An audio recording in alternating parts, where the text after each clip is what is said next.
Kami semua yang hadir pada pagi hari ini, para pemusik, para pemuji dan penyembah, singer, song leader, dan semua sama-sama untuk memuji, menyembah, memuliakan, mengagungkan nama Tuhan. Tuhan, Kau pimpin kami, Engkau tuntun kami.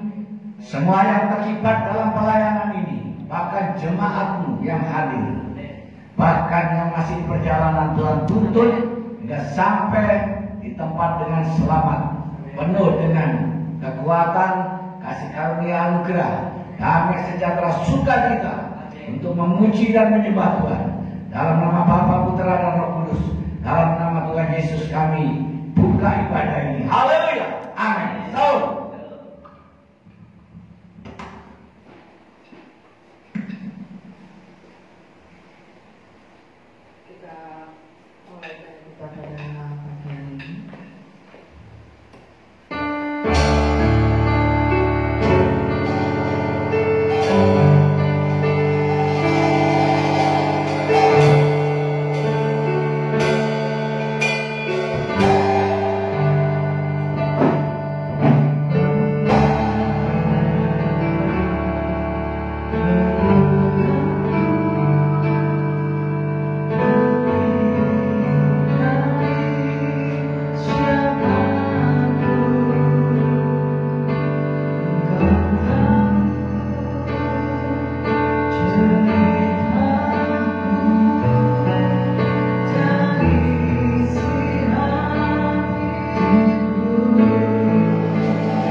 bahwa Yesus Kristus adalah Tuhan.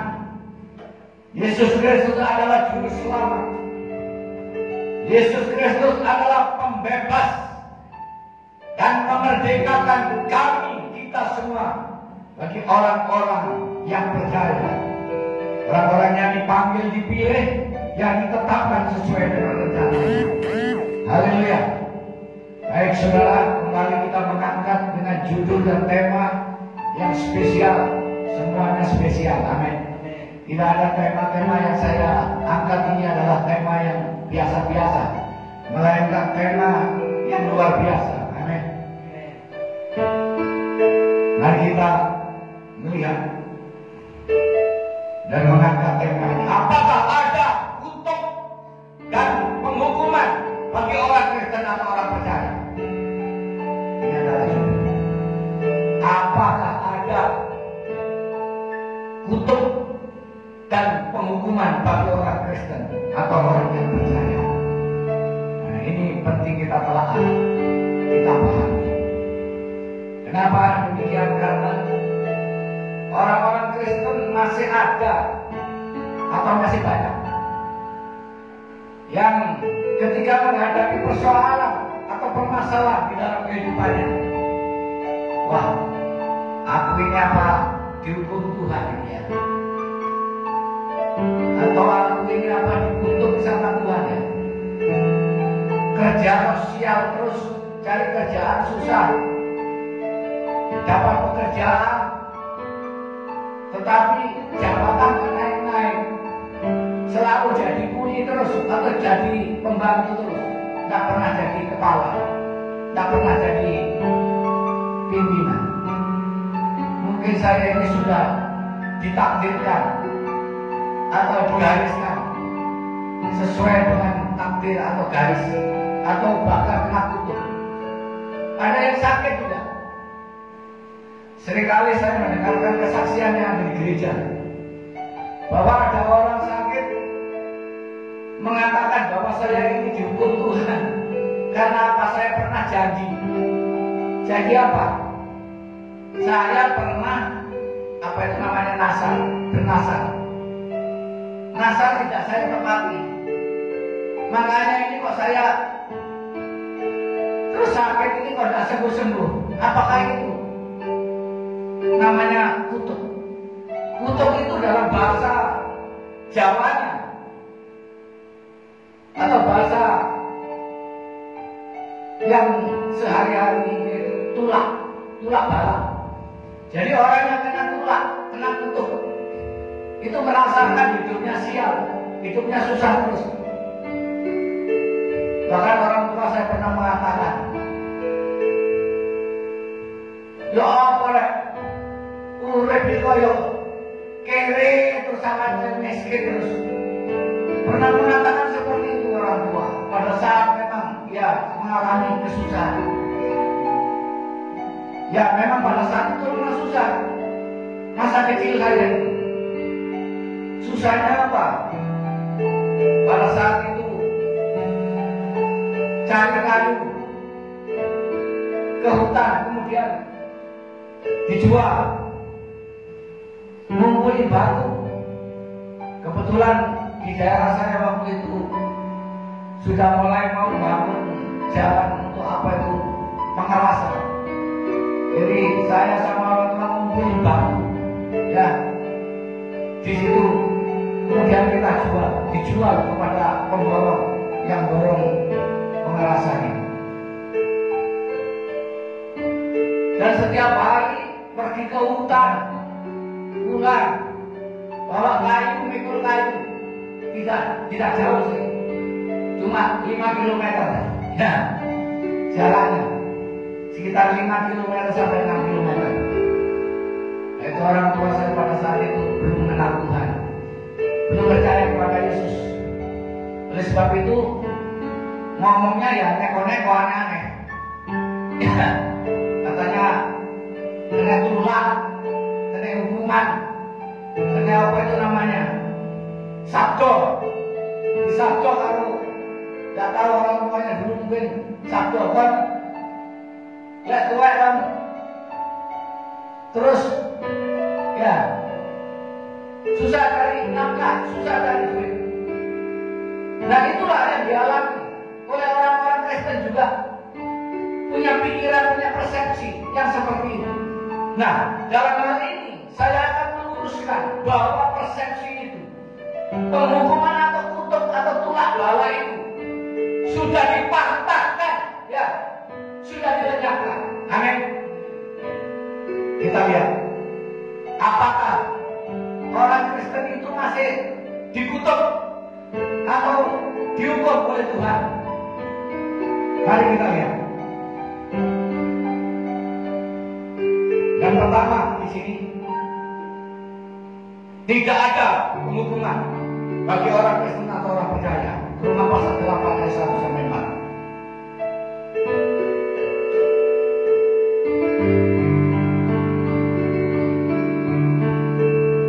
Baik, kita baca Roma pasal 8 ayat 1 sampai 4. Hidup oleh Roh, demikianlah sekarang tidak ada penghukuman bagi mereka yang ada di dalam Kristus Yesus.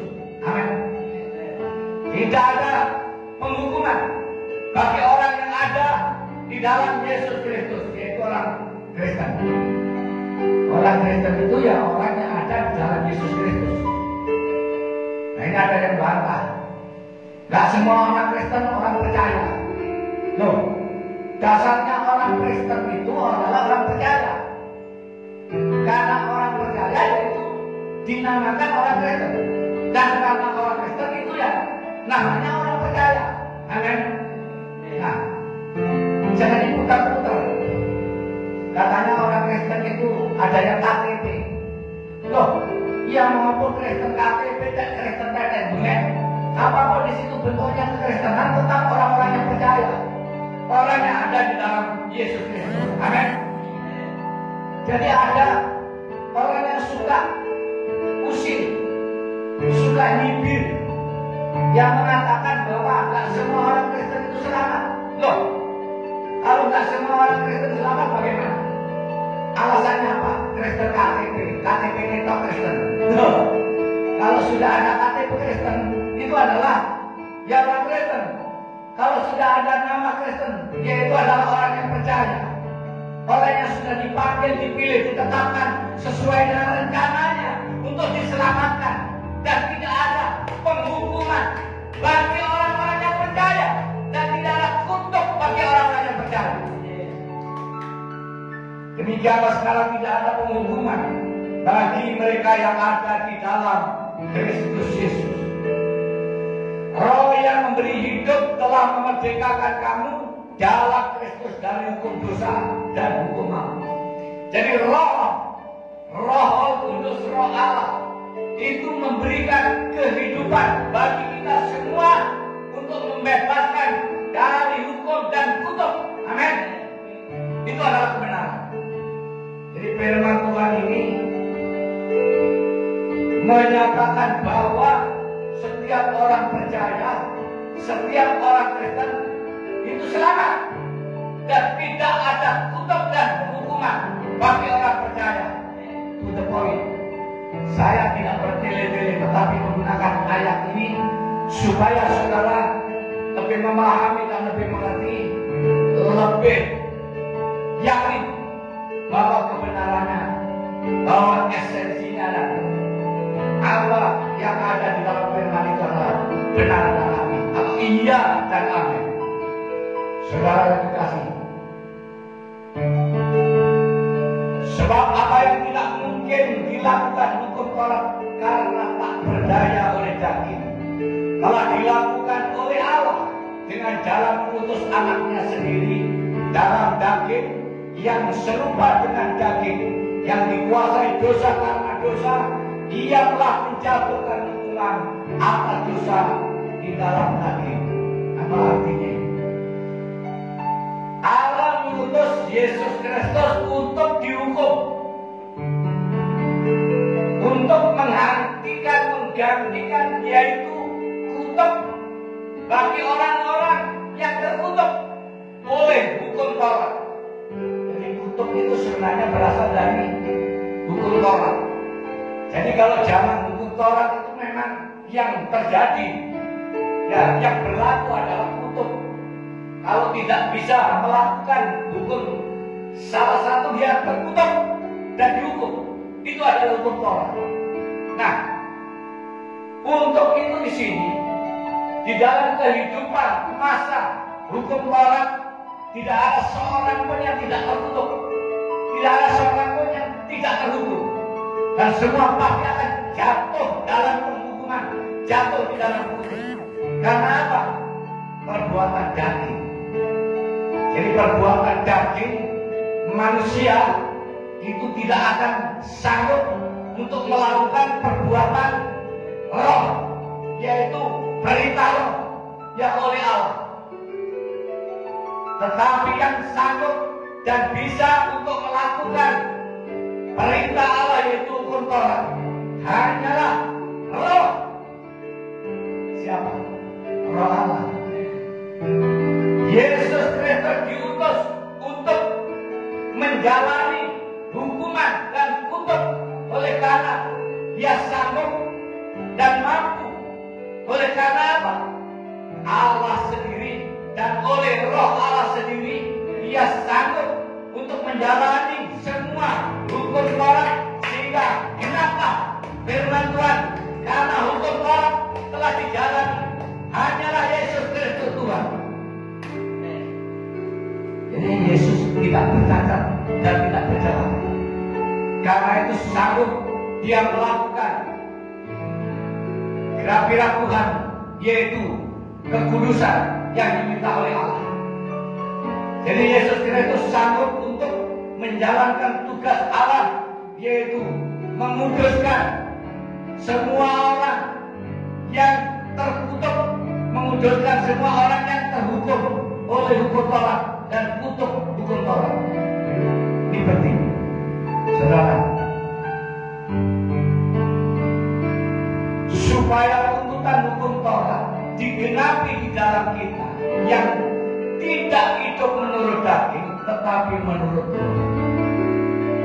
Jadi hukum Taurat itu digenapi oleh Yesus Kristus yang tidak hidup di dalam daging, maksudnya dia tidak menggunakan kedagingan. Kehidupan Yesus Kristus sebagai manusia, dia menggunakannya itu kehidupan secara roh kudus, yaitu roh Allah itu sendiri.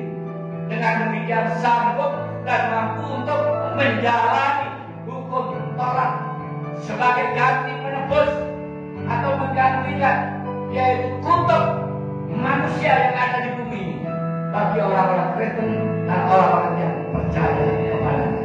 Amin. Inilah kebenaran. Kita lanjutkan. Tidak ada penghukuman bagi orang yang percaya. Dengan cara Kristus menebus kita dari kutuk. Jadi tidak ada penghukuman karena Kristus telah menebus kita dari kutuk. Kita lihat itu Galatia 3 ayat 13.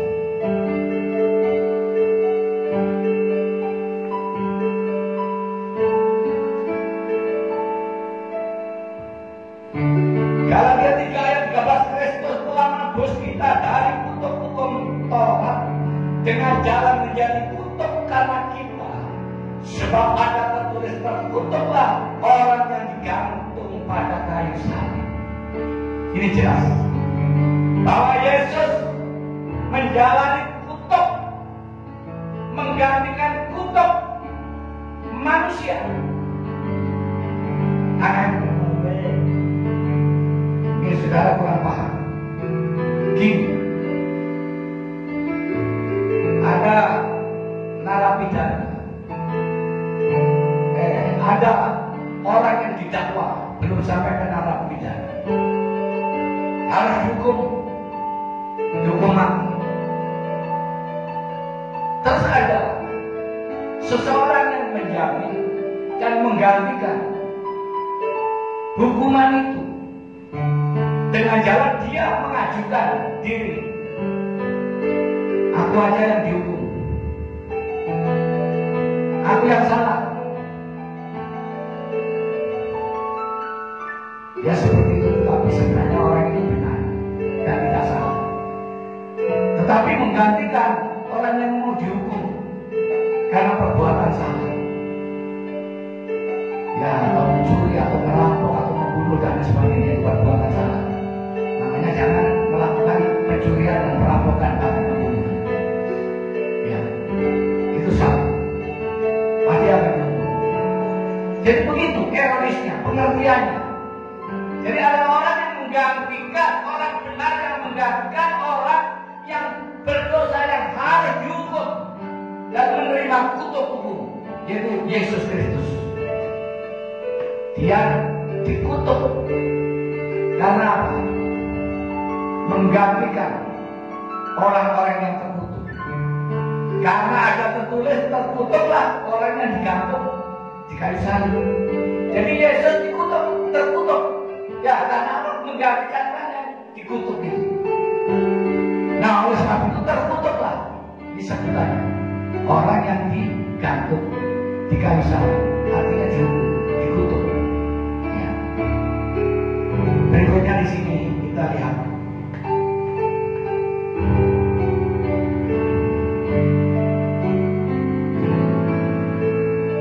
Jadi kalau kita percaya bahwa orang-orang percaya, orang-orang Kristen itu kebalikannya kutuk dan hukuman, ia adalah berkat, diberkati. Apa sih berkat? Berkat itu orientasinya, kebenarannya yaitu berkat semuanya, keseluruhannya. Apakah itu berkat materi, jasmani, ya, apa harta benda dan sebagainya, tetapi juga berkat rohani. Jadi kalau ada orang diberkati secara materi atau harta benda, dan itu adalah berkat rohani, ya, berkat rohani itu semuanya tercakup tentang harta benda, kekayaan dan sebagainya, itu bagi orang yang percaya. Jadi bukan berkat jasmani, karena ada orang yang mengatakan membedakan berkat jasmani dan rohani. Berkat jasmani itu apa sih? Mobil, rumah mewah dan sebagainya. Loh, itu bukan berkat rohani, jasmani, bukan berkat jasmani bagi orang-orang yang percaya. Itu semua berkat rohani. Karena apa? Dasar untuk memperoleh semuanya itu adalah dari kerohanian. Amin. Dari keimanan, dari keyakinan.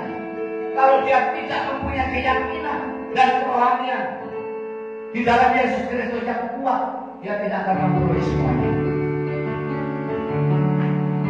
Tetapi ini terlepas dari pencuri. Kalau memang kekayaannya dari pencurian dan perampokan dan jual narkoba, ya itu bukan berkat rohani, ya, berkat pencurian.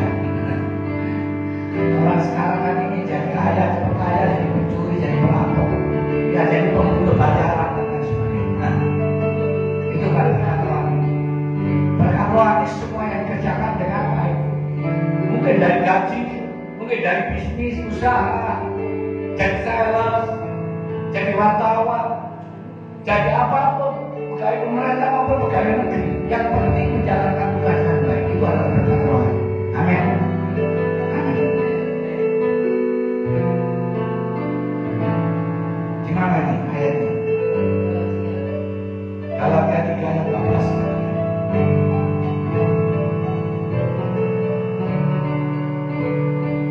Yesus Kristus telah membuat ini supaya di dalam Dia berkat Abraham sampai kepada bangsa-bangsa lain, sehingga oleh iman kita menerima roh yang telah dijanjikan itu. Apa tujuannya kutuk Yesus atau Yesus dikutuk maksudnya? Supaya kita menerima berkat-berkat yang dijanjikan oleh Allah kepada Abraham bagi semua umat yang percaya, semua orang-orang Kristen. Ini adalah tujuannya kutuk yang dijalani Yesus Kristus yang ada di kayu salib. Saudara, menerima berkat dan janji-janji yang dari Allah. 2 Korintus 9.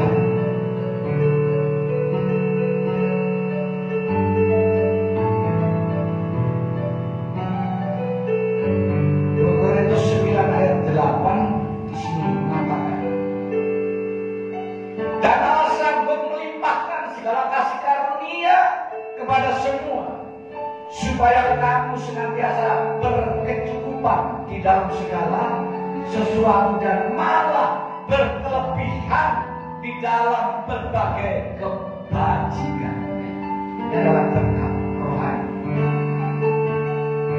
supaya Allah mencukupkan dalam segala kebutuhan di dalam kehidupan kita.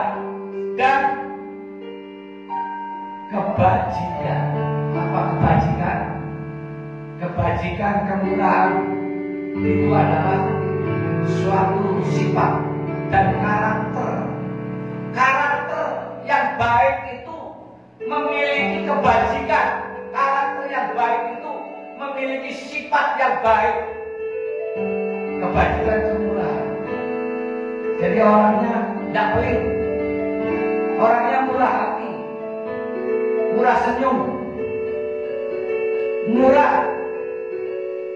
lemah lembut, murah hati, yaitu yang ada di dalam buah-buah Roh Kudus. Itu jikalau orang diberkati secara rohani, bukan hanya materi tetapi kebajikan, kebaikan ada di dalam pribadi. Kalau ada orang Kristen yang suka senyum, suka tertawa dalam hal yang positif, bukan tertawa seperti orang gila, bukan, tetapi tertawa yang positif itu artinya apa? Tidak cemberut saja, tidak bersungut-sungut setiap hari kok cemberut, setiap hari bersungut-sungut, bukan seperti itu. Setiap hari kok sedih terus, bukan seperti itu. Itu yang dimaksud adalah berkat kebajikan. Kebaikan itu, kebajikan, orangnya suka memberi. Ringan tangan, dekat kaki. Jadi kalau ada sesuatu yang perlu ditolong, cepat ditolong. Kalau ada sesuatu yang perlu ditangani untuk kebaikan, cepat ditangani untuk kebaikan. Ya, seperti ya anak-anak yang ikut di organisasi Basarnas, organisasi PMI Palang Merah Indonesia itu kan karena kebajikan. Padahal gaji nggak seberapa, ada yang tidak digaji juga rela, jadi relawan. Itu adalah sesuatu berkat kebajikan, yaitu berkat rohani yang dimiliki oleh seseorang sesuai dengan karunia-Nya, sesuai dengan talentanya, sesuai dengan bakatnya. Melayani musik di gereja juga tidak digaji, paling kasih uang minum, ya biasanya seperti itu. Ya, saya punya adik saya melayani di gereja, melayani musik. Itu paling ya habis main musik itu dikasih 50.000, paling banyak 100.000. Ya, itu di gereja yang besar. Kalau gerejanya kecil ya mungkin nggak dikasih. Paling ya dikasih makan kue aja. Baik, apa-apa. Itu adalah talenta karunia yang dimiliki oleh seseorang, sehingga orang itu murah hati, punya kebaikan, kebajikan, kelemah lembutan di dalam hatinya. Berikut yang terakhir, Yesus Kristus selalu berdoa bagi kita semua untuk membebaskan dari semua tuntutan hukum, seperti kutuk, hukuman. Bahkan ada orang yang masih takut dengan mantra-mantra, ada yang takut dengan katanya setan. Keluar malam ada takut dengan setan, takut dengan hantu. Nah, ini pemahamannya keliru, pemahamannya salah. Orang Kristen masih suka cerita. Situ loh Pak, dulu saya pernah ngomong sama orang Kristen. Katanya di daerah yang saya tempat ini ada tuyul. Kayak apa sih tuyul itu? Tuyul itu kayak apa? Ya, katanya gondol. Loh, berarti tuyul nggak ada yang gondrong. pencurian. Di sini gondrong itu bukan pencuri berarti. Pencuri. Ya. Ada yang ngomong seperti itu orang Kristen. Ya, kalau orang Kristen masih punya pemikiran yang seperti itu, konsepnya salah, pemikirannya salah. Dia sudah dibebaskan dari hukum dosa dan hukum maling. Sudah tidak ada tuyul, tidak ada hantu lagi, tidak ada mantra-mantra, tidak ada sangka, tidak ada jengges, tidak ada modong, tidak ada tenung yang sanggup untuk menghadapi orang-orang percaya. Amin. Yesus selalu berdoa untuk melindungi hal-hal yang semacam itu. Dan kita tidak perlu takut dengan mantra-mantra, tidak perlu takut dengan roh gaib, tidak perlu takut dengan apa yang dikatakan yaitu gaib. Tidak perlu takut. Yang sangat gaib, yang sungguh gaib yaitu Yesus Kristus Tuhan Allah kita. Itu adalah gaib. Dahsyat dan luar biasa, keajaibannya luar biasa itu gaib. Ya, saudara-saudara yang terkasih, jangan menjadi orang Kristen yang sempit cara berpikir. Apa itu orang Kristen yang sempit dalam berpikir? Masih menggunakan satu konsep adat istiadat yang keliru. Adat istiadat itu memang perlu dipertahankan, saudara. Tetapi adat istiadat yang keliru, yang salah, yang menakut-nakuti, yang membuat orang cemas, yang membuat orang di sini tidak sejahtera, jangan dipakai, jangan diberitakan, jangan diekspos. Tetapi tutup dengan kayu salib, tutup dengan darah Yesus Kristus saja. Tidak ada kuasa yang lebih daripada kuasa yang lain kecuali yaitu Yesus Kristus dan kecuali darah Kristus yang telah mati di kayu salib. Itu adalah kebenaran. Tadi doa Yesus saya akan bacakan sebagian saja. Yohanes 17.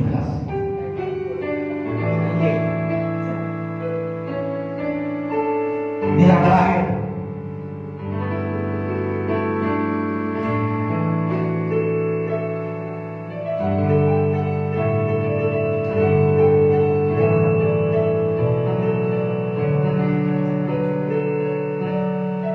Jadi Yesus terus berdoa bagi orang-orang yang percaya supaya terlindung dari segala kutuk-kutuk yang memang sudah ditebus di kayu salib. Dan terus berdoa bagi kita supaya kita tetap hidup di dalam kebenaran, di dalam kebaikan, kebajikan dan kemurahannya, bahkan hidup di dalam damai sejahtera. Demikianlah kata Yesus melalui yang menengadah ke langit dan berkata, Bapa telah tiba saatnya, permuliakanlah aku, anakmu, supaya anakmu mempermuliakan engkau. Amin.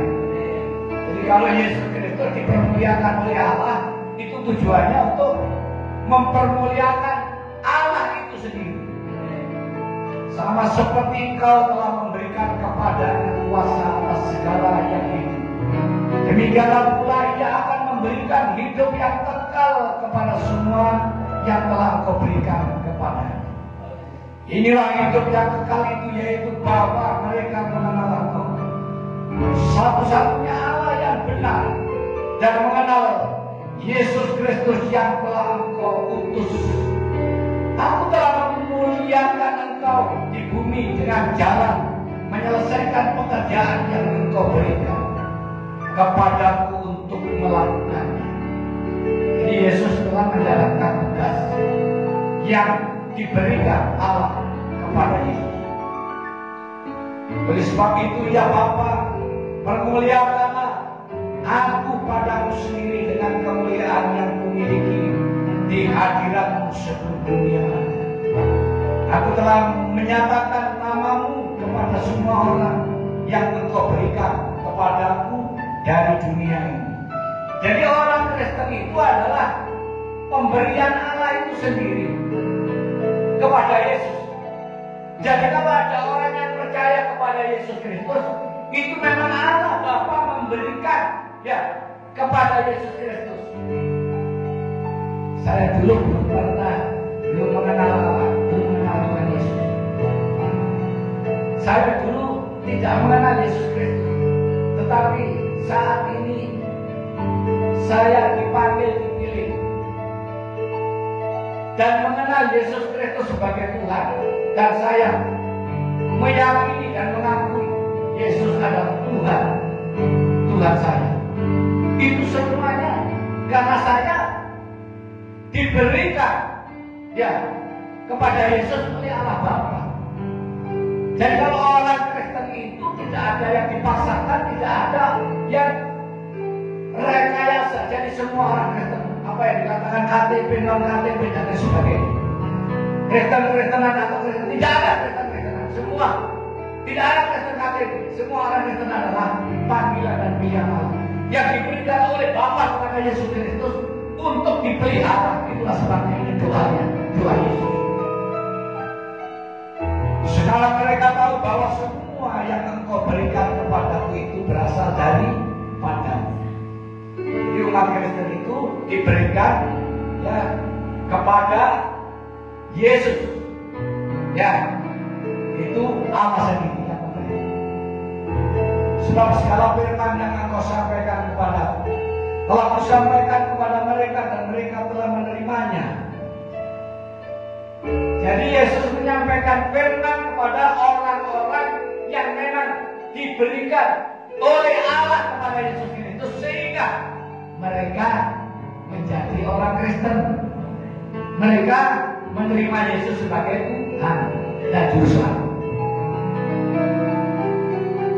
Aku berdoa untuk mereka, bukan untuk dunia aku berdoa, tetapi untuk mereka yang telah engkau berikan kepada.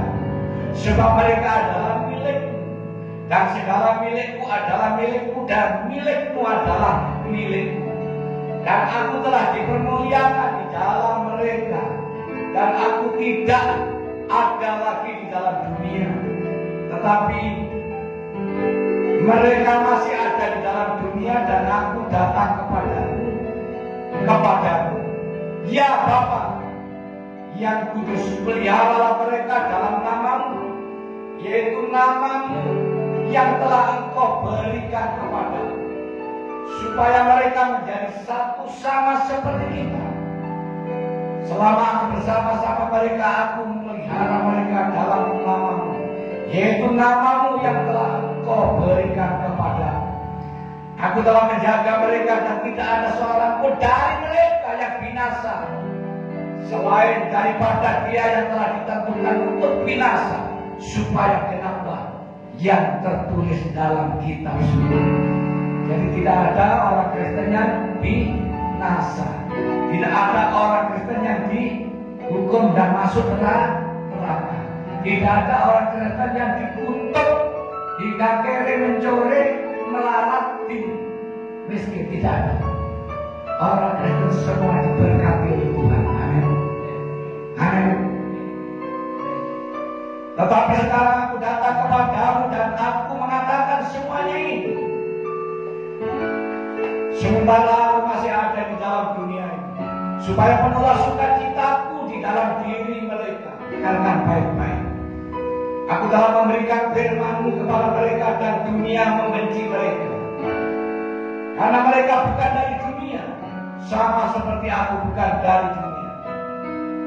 Maksudnya begini, kalau ada orang Kristen dibenci oleh orang, itu adalah karena orang Kristen itu memang bukan dari dunia ini, tetapi dari Allah. Tetapi yang bukan dari Allah, yang membenci orang Kristen, itu maksudnya. Gak usah khawatir. Kalau kita dibenci, kita dihina, kita diolok, kita dianiaya bahkan. Allah di pihak kita. Siapa lawan kita? Tidak ada. Amin. Kita adalah pemenang, bahkan lebih daripada pemenang. Ini penting, ya, supaya semua jadi kuat. Mereka bukan dari dunia ini, sama seperti aku bukan dari dunia. Yesus itu bukan dari dunia. Kuduskanlah mereka dalam kebenaran. Firman-Mu adalah kebenaran. Jadi kalau ada pemberita-pemberita firman Tuhan dan pengkhotbah itu adalah untuk menguduskan. Kalau ada orang yang menjadi orang Kristen itu adalah karena Allah menguduskan mereka. Amin. Jadi semua orang Kristen adalah orang-orang yang kudus, orang-orang yang suci. Sama seperti Engkau telah mengutus aku ke dalam dunia, demikian pula aku telah mengutus mereka ke dalam dunia. Dan aku menguduskan diriku bagi mereka, supaya mereka pun dikuduskan dalam kebenaran. Jadi kalau kekudusan manusia itu bukan usahanya sendiri. Kekudusan orang Kristen itu bukan usahanya sendiri.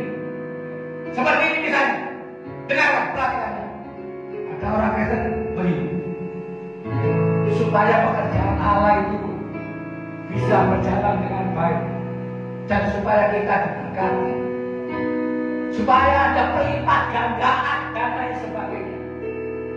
Ayo berpuasa 40 hari 40 malam, gak makan gak minum, mati.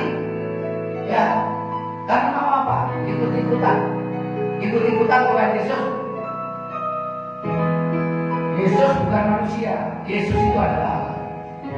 Pekerjaannya bukan seperti pekerjaan kita, tetapi pekerjaannya Yesus Kristus itu. Saya mantan pendoa sama dan menjadi tim pendoa. Wah, kalau sudah menjadi seorang pendoa seolah-olah seperti orang kudus, melihat orang aja di situ kayak melihat setan. Yang bukan timnya pendoa dianggap itu setan. Karena apa? Mereka selalu dihakimi. Katakan kamu belum layak jadi pendoa siapa? Wah, itu pendeta itu belum layak. Itulah.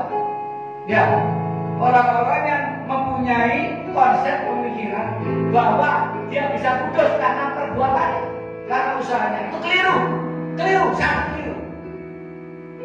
Jadi kekudusan itu hanya dilakukan oleh Yesus Kristus dan semua orang Kristen. Tidak ada yang tidak kudus, semua orang Kristen adalah kudus karena sudah dikuduskan oleh darah, yaitu darah Yesus. Jadi jangan suka mencela para pendoa, ya jangan suka mencela. Masih menjadi tim pendoa saja seperti malaikat kesurupan. Kalau di gereja nangis, ngoceh-ngoceh, kokak-kokok, kiki-kiki. Tetapi kalau di luar gak mau menyapa sama orang, kalau di luar di situ gak bisa senyum sama orang. Katanya pelayan pendoa sama, tetapi tidak ramah sama orang. Pada saat itu saya bersama-sama pendoa sama, merasa saya itu kok kudus sendiri, yang lain kok kudis. Seperti itu. Makanya di sini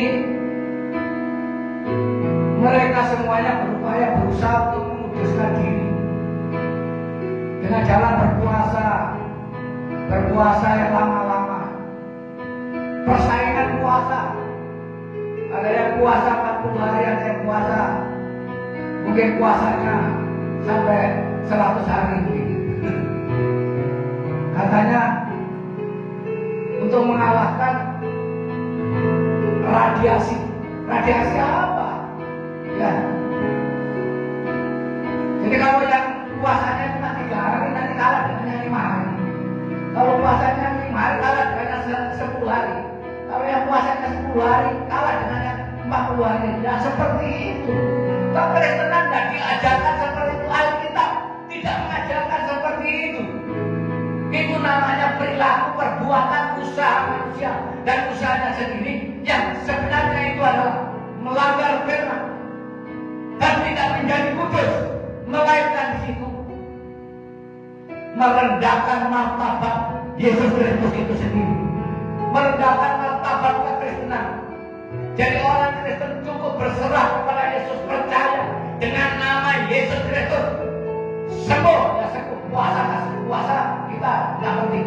Yang penting dalam nama Yesus Kristus sembuh, dalam nama Yesus Kristus diberkati, amin. Dalam nama Yesus Kristus masuk surga, dalam nama Yesus Kristus lepas dari semua kutuk dan penghukuman, amin. Dilanjutkan dan masih ada namanya. Dan bukan untuk mereka ini saja aku berdoa, tetapi juga untuk orang-orang yang percaya kepadamu oleh pemberitaan mereka, supaya mereka semua menjadi satu, sama seperti Engkau yang ya Bapa, di dalam aku dan aku di dalam Engkau, agar mereka juga dalam kita, supaya dunia percaya bahwa Engkaulah yang telah mengutus aku, dan aku telah memberikan kepada mereka kemuliaan yang Engkau berikan kepadaku, supaya mereka menjadi satu, sama seperti kita adalah satu. Aku di dalam mereka dan Engkau di dalam aku, supaya mereka semua menjadi satu, agar dunia tahu bahwa Engkau yang telah mengutus aku, dan bahwa Engkau mengasihi mereka sama seperti Engkau mengasihi aku. Ya Bapa, aku mau supaya dimanapun aku berdoa, mereka juga berada bersama-sama dengan aku.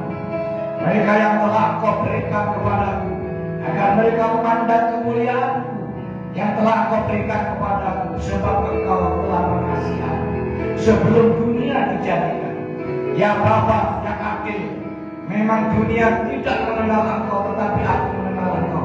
Dan mereka ini tahu bahwa Engkaulah yang telah mengutus aku, dan aku telah memberitahukan namamu kepada mereka, dan aku memberitahukannya supaya kasih yang Engkau berikan kepadaku ada di dalam mereka, dan aku di dalam mereka. Bapa, Yesus Kristus dan kita adalah satu dan menjadi satu bagian di dalamnya. Karena itu kalau ada kita, ada Bapa dan ada Yesus Kristus. Tidak ada seorang yang percaya dan orang Kristen sendirian, melainkan ia selalu Immanuel, bersama-sama dengan Allah kita, Bapa, Yesus Kristus, kita dan Roh Kudus menjadi satu bagian di dalam kehidupan, yaitu orang Kristen dan orang yang percaya. Amin. Tampil ke depan musik. The end.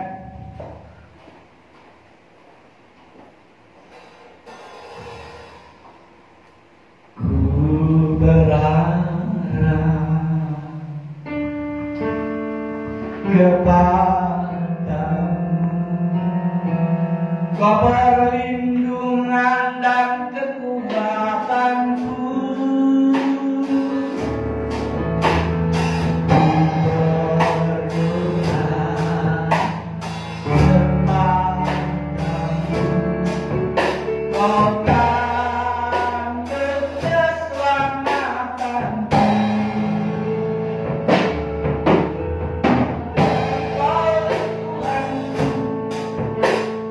Engkau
pekerjaan Tuhan, dimanapun berada Tuhan, berkati semua yang melayani rumah Tuhan, yang melayani pekerjaan Tuhan. Tuhan yang mengambil alih bagian di dalamnya, masih Dia mengerjakan segala sesuatunya untuk mendatangkan kebaikan. Terima kasih Tuhan. Kami berdoa bagi orang-orang yang sakit, baik yang ada di rumah atau di rumah sakit Tuhan. Tuhan sendiri yang akan menjamah mereka, firman mengatakan segala sakitku, penderitaanku, bahkan dosaku sudah ditanggung di pikul Yesus Kristus di kayu salib. Hidupnya sudah sembuh, ditulis sempurna di dalam kekuatan kuasa. Terima kasih Tuhan. Dan doa serta ucapan syukur kami, kami bisa berdoa mengucap syukur. Haleluya. Amin. Kita berdoa Tuhan untuk minggu depan ibadah seperti biasa di pada jam 8. Pada sekolah minggu, pada keluarga Rabu, pada doa malam hari Jumat, terus ibadah pemuda remaja disertai dengan latihan musik iman hari Sabtu. Kita akan untuk ibadah kita pada siang hari ini. Dipenuhi dengan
dengan segenap hati, dengan segenap jiwa, dengan kekuatan Allah kita terima kasih karunia anugerah, pertolongan, kekuatan, kesehatan dan kemampuan, dan berkat jasmani semua dan berkat rohani kita terima dalam